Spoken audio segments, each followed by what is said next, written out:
L'Associació Valenciana d'Agricultors, AVA-ASAJA, reclama a la Conselleria d'Agricultura una reunió urgent amb el col·lectiu de ramaders dels bous al carrer, a fi d'abordar mesures destinades a garantir la supervivència d'aquesta cabanya ramadera autòctona.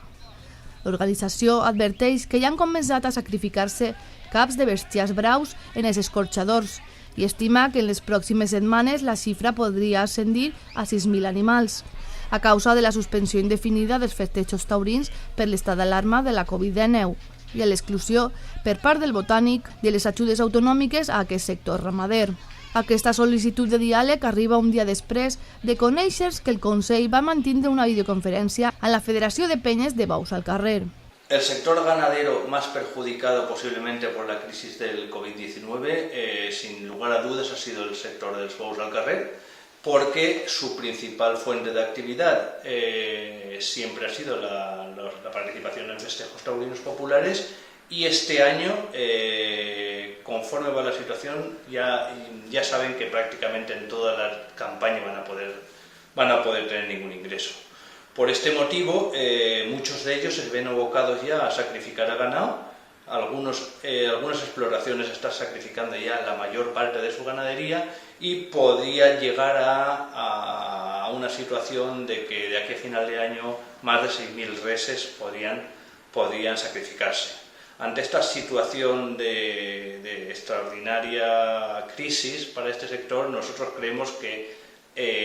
la Consellería de Agricultura debe reunirse de forma inminente con el sector ganadero de bous al carrer y afrontar la situación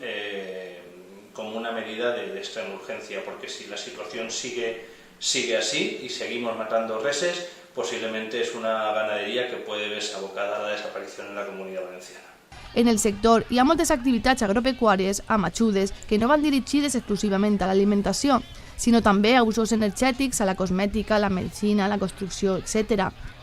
A més, els animals emprats per als bous al carrer es destinen també a ús alimentari amb el pas dels anys. Demanen a la classe política aparcar la ideologia, el sectarisme i la cerca de vots i actuar objectivament en defensa de tots els ramaders i dels animals.